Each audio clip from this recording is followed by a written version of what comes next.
Recentemente, 28 pessoas foram mortas numa operação no Jacarezinho, zona norte do Rio de Janeiro. Um policial e 27 civis. Dentre os 27 civis, 25 tinham registro na ficha criminal. Foi um ato extremamente violento, traficantes e policiais em guerra no meio de uma comunidade com crianças, famílias e trabalhadores. Hoje a gente vai refletir um pouquinho sobre as causas dessa guerra e por que ela é tão violenta. Mas afinal, o que causa essa violência? A guerra às drogas. Roda a vinheta.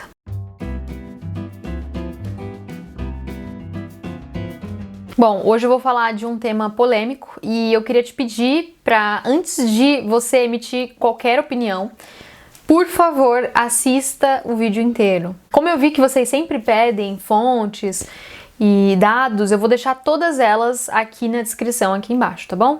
Vamos começar. Primeiro eu queria desmistificar e entender o lado das pessoas que acham que isso que aconteceu foi bom e que bandido bom é bandido morto e que eles mereceram ser mortos, que não foi uma chacina, mas sim uma faxina, sim, eu ouvi isso. Vamos fazer uma reflexão sincera sobre isso? Você toparia sair de onde você mora para viver numa comunidade dessa pro resto da sua vida? Você toparia criar os seus filhos num lugar violento e onde tem bala perdida para todo lado? Lembrando que você não tem dinheiro e não teve um bom estudo para conseguir mudar de opção. Apenas em 2020 e apenas nas periferias do Rio de Janeiro, 12 crianças morreram baleadas. Independente se foram balas de traficantes ou da polícia, elas foram causadas no contexto de uma guerra que é desnecessária, hipócrita e sem sentido. A gente está falando da guerra às drogas. A guerra às drogas foi proposta em 1971 pelo presidente americano Richard Nixon e copiada por um número enorme de países, incluindo o Brasil, colocando as drogas como o inimigo número 1 da sociedade e então se iniciando globalmente uma dura repressão estatal ao tráfico. Tá, Gabi, mas essa violência toda gerada é culpa dos traficantes, Eles que estão fazendo a coisa errada, vendendo drogas ilícitas. Na verdade, isso é culpa da guerra às drogas. E eu vou te explicar por quê.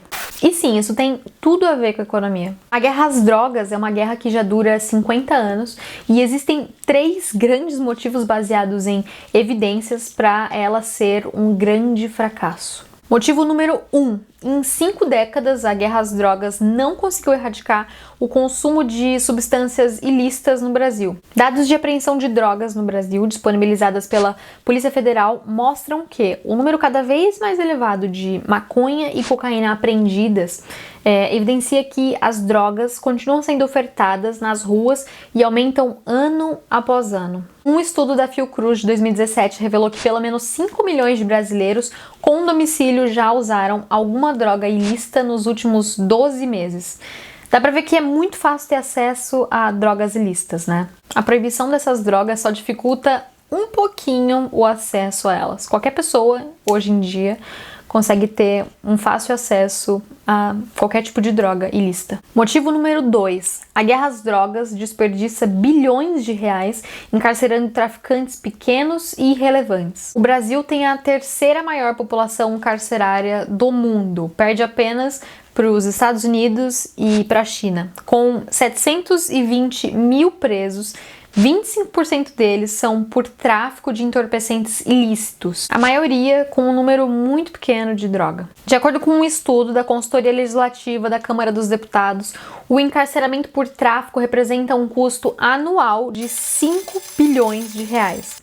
Entre 800 sentenças, 87,7% das prisões não tem investigação policial. A maioria é presa por flagrante, onde apenas os vendedores da droga são presos. Dessa forma, os cabeças do tráfico não são presos, apenas os varejistas da droga. E mesmo que esses chefões sejam presos, eles acabam sendo rapidamente substituídos por novos chefões que estão interessados em ganhar dinheiro nesse mercado ilícito, né? E o ciclo de violência permanece igual. Motivo número 3.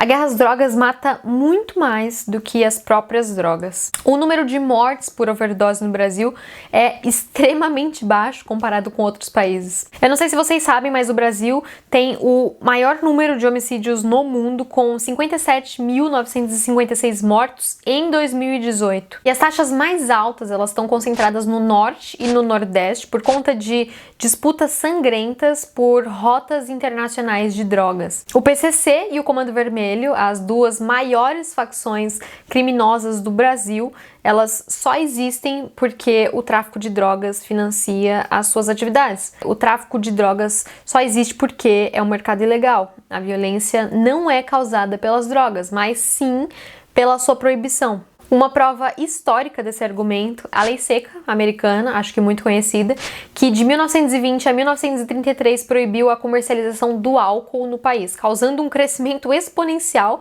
nas taxas de homicídio. Al Capone, um criminoso grande da época, faturou mais de $1 bilhão em números corrigidos, né, com o tráfico de álcool, trazendo ondas de violência com centenas de mortes. Apenas após a legalização, em 1934, as taxas de homicídio despencaram, voltando aos níveis anteriores de normalidade. Não foi o álcool que criou essa violência, mas sim a sua proibição. O traficante, ele só tá de fuzil porque a droga é ilegal. A proibição financia o tráfico com muito dinheiro para comprar esse fuzil. Você já viu algum vendedor de álcool usar um fuzil? Eu imagino que não.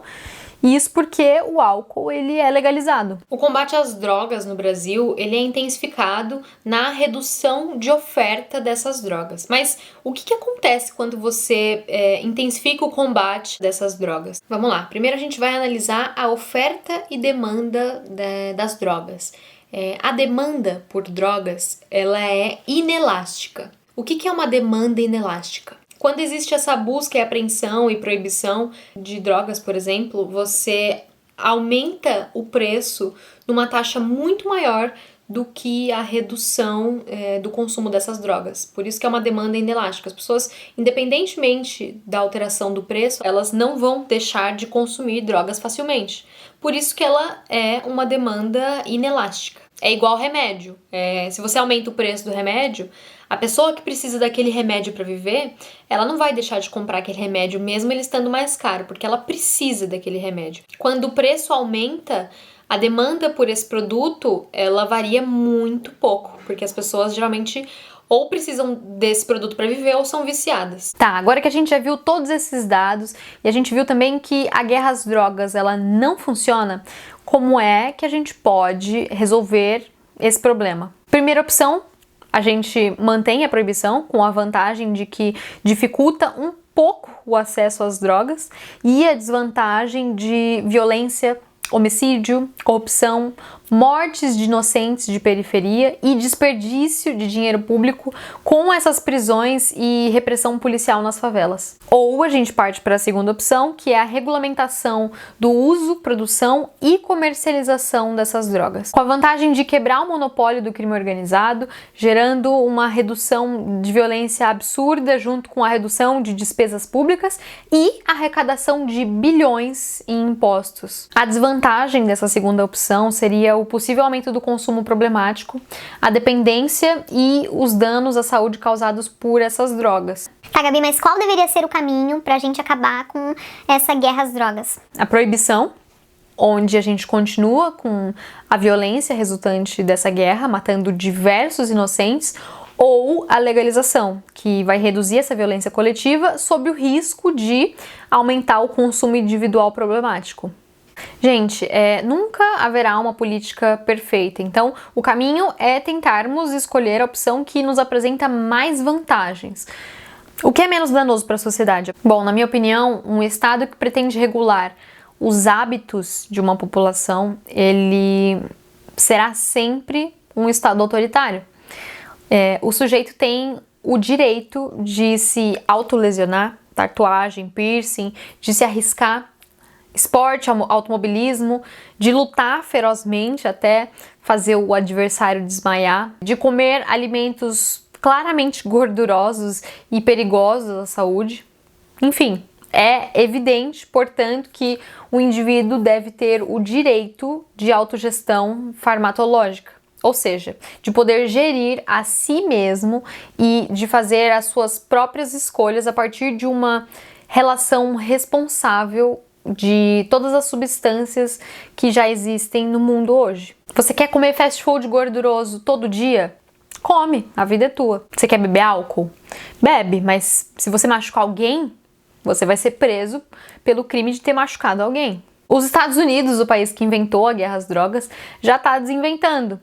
Dos 50 estados, 48 deles já legalizaram o uso recreativo ou medicinal da maconha. E muitos outros países seguem o mesmo caminho, com resultados muito positivos, como Portugal, Suíça, Uruguai e Canadá. Nenhum país tem uma política perfeita, mas alguns avanços positivos nos rendem aprendizados que podem nos ser muito úteis para uma futura mudança de legislação no Brasil. Isso é um problema complexo e, como a maioria das coisas da vida, a solução fácil ela não existe, mas a gente precisa dar um primeiro passo. Bom, se você não é um adepto à legalização das drogas, você acha isso muito radical, existe uma outra política que é a de reeducação dessa demanda, né? Em vez do governo reprimir com violência e confiscar essas drogas, ele reeduca a demanda a não comprar droga. Por exemplo, o ProErd. ProErd é uma política de educação de jovens a não usarem drogas. Uma política educacional com o intuito de reduzir a demanda por drogas é muito mais funcional do que uma política de repressão. E aí você tem uma redução dos níveis de preço, você tem uma redução da demanda e uma redução dos crimes causados por isso. Aceitar essa violência causada pela guerra às drogas é uma negligência, uma falta de respeito, de humanidade com a vida de pessoas inocentes e de periferia que são ameaçadas todos os dias por essa guerra sem sentido. A guerra às drogas dura há décadas e até hoje isso nunca melhorou. Não adianta a gente usar as mesmas políticas e esperar resultados diferentes. Existem evidências científicas que mostram que a proibição gera o aumento da violência. Bom, gente, esse é o vídeo. Eu espero muito que vocês tenham entendido. Se ficou alguma dúvida, coloquem aí nos comentários. Deixe o seu like para gerar engajamento e esse vídeo chegar em mais pessoas. Ativa o sininho para você sempre receber notificação de vídeo novo. Compartilhe esse vídeo com seu amigo. E é isso, gente. Valeu!